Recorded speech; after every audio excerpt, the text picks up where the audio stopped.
ಶ್ರೀನಾರಾಯಣ ಗುರುಗಳ ಚರಿತ್ರೆ.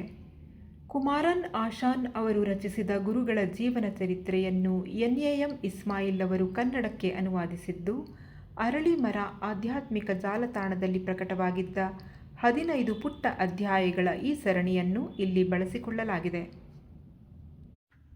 ಅಧ್ಯಾಯ 3. ಮನೆಗೆ ಹಿಂದಿರುಗಿದ ನಂತರ ಸ್ವಾಮಿಗಳ ಕಾಯಿಲೆ ಬಹಳ ಬೇಗ ವಾಸಿಯಾಯಿತು.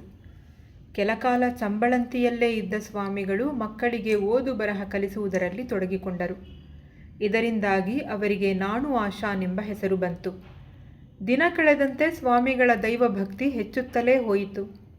ಲೌಕಿಕ ಬದುಕಿನ ಆಸಕ್ತಿ ಕಡಿಮೆಯಾಗುತ್ತಾ ಬಂತು. ಆ ದಿನಗಳಲ್ಲಿ ಅವರು ಗೀತ ಗೋವಿಂದವೆಂಬ ಸಂಸ್ಕೃತ ಗ್ರಂಥವನ್ನು ಪ್ರತಿನಿತ್ಯವೂ ಪಾರಾಯಣ ಮಾಡುತ್ತಿದ್ದರೆಂದು ಹೇಳಲಾಗುತ್ತದೆ. ಈ ನಡುವೆ ತಂದೆ ತಾಯಿಗಳು ಮತ್ತು ಸಂಬಂಧಿಕರ ಒತ್ತಡದಿಂದ ಅವರು ಮದುವೆಯಾಗಬೇಕಾಯಿತು. ಆದರೆ ವಿಷಯ ಸುಖಗಳಿಗೆ ಸ್ವಾಮಿಗಳನ್ನು ಸೋಲಿಸಲಾಗಲಿಲ್ಲ. ಹೀಗಿರುವಾಗ ತಾಯಿಯೂ ಇಹಲೋಕ ತ್ಯಜಿಸಿದರು. ಮಲಯಾಳ ವರ್ಷ 1060ರಲ್ಲಿ, ಅಂದರೆ 1885ರಲ್ಲಿ ತಂದೆಯೂ ಕಾಲವಾದರು. ಆ ಹೊತ್ತಿಗಾಗಲೇ ಸ್ವಾಮಿಗಳು ದಾಂಪತ್ಯದ ಬಂಧನವನ್ನು ಕಳಚಿಕೊಂಡಿದ್ದರು. ಮಾತಾಪಿತರ ಅಗಲುವಿಕೆಯು ಅವರಿಗೆ ಕೌಟುಂಬಿಕ ಬಂಧನದಿಂದಲೂ ವಿಮೋಚಿತನಾಗುವ ಅವಕಾಶ ಕಲ್ಪಿಸಿತು. ಕುಟುಂಬದ ಹಿರಿಯರು ಮನೆಯ ಯಜಮಾನಿಕೆಯನ್ನು ನಿರ್ವಹಿಸಬೇಕೆಂಬ ಒತ್ತಡ ಹೇರಿದರು. ಆ ಹೊತ್ತಿಗಾಗಲೇ ಸ್ವಾಮಿಗಳು ಧಾರ್ಮಿಕ ವಿಚಾರಗಳಲ್ಲಿ ತಮ್ಮನ್ನು ಸಂಪೂರ್ಣವಾಗಿ ತೊಡಗಿಸಿಕೊಳ್ಳುವ ಸಂಕಲ್ಪ ಮಾಡಿದ್ದರು. ಅವರ ಮೇಲೆ ಯಾವ ಒತ್ತಡಗಳೂ ಪರಿಣಾಮ ಬೀರಲಿಲ್ಲ. ನಂತರದ ದಿನಗಳಲ್ಲಿ ಅವರು ಮನೆಯಲ್ಲಿ ವಾಸಿಸಲೇ ಇಲ್ಲ.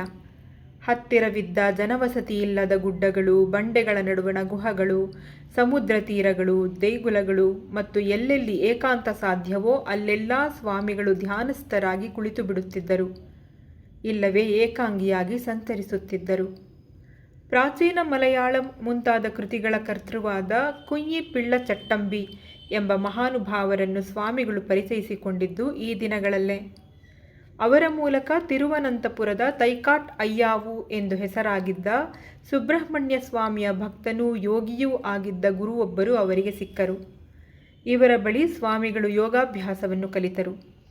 ಅವರು ಸುಬ್ರಹ್ಮಣ್ಯೋಪಾಸನೆಯಲ್ಲಿ ತೊಡಗಿದ್ದು ಗುರುಗಳ ಪ್ರೇರಣೆಯಿಂದಲೇ ಆಗಿತ್ತು.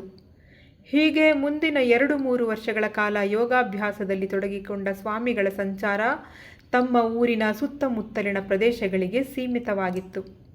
ಕೆಲಕಾಲ ಸಮುದ್ರ ತೀರದಲ್ಲೊಂದು ಗುಡಿಸಲು ನಿರ್ಮಿಸಿಕೊಂಡು ಸ್ವಾಮಿಗಳು ವಾಸಿಸುತ್ತಿದ್ದರು. ಮುಂದೆ ಅಂಜುತೆಂಗು ಎಂಬಲ್ಲಿದ್ದ ಹಳೆಯ ದೇಗುಲವೊಂದರಲ್ಲಿ ಉಳಿದುಕೊಂಡರು.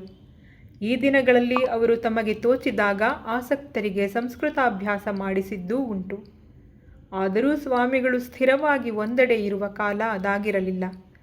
ಕೆಲಕಾಲ ಆ ಪ್ರದೇಶದಲ್ಲೆಲ್ಲೂ ಕಾಣಿಸಿಕೊಳ್ಳದ ಅವರು ಪಳನಿ ಮುಂತಾದ ದಕ್ಷಿಣ ಭಾರತದ ಪ್ರಸಿದ್ಧ ತೀರ್ಥಯಾತ್ರಾ ಕ್ಷೇತ್ರಗಳನ್ನು ಸಂದರ್ಶಿಸಿದರು. ಈ ಸಂಚಾರದ ಅವಧಿಯಲ್ಲಿ ಅವರಿಗೆ ಭಿಕ್ಷಾನ್ನವೇ ಆಹಾರ, ಹಾದಿಯಲ್ಲಿ ಸಿಕ್ಕ ದೇಗುಲಗಳೇ ರಾತ್ರಿ ಕಳೆಯುವ ಸ್ಥಳಗಳಾಗಿದ್ದವು. ಆ ದಿನಗಳಲ್ಲಿ ಸ್ವಾಮಿಗಳು ಹಲವು ಆಪತ್ತುಗಳನ್ನು ಎದುರಿಸಿ ಅದರಿಂದ ಪವಾಡ ಸದೃಶವಾಗಿ ಪಾರಾದ ಕುರಿತು ಹಲವು ಕಥೆಗಳು ಜನಜನಿತವಾಗಿವೆ.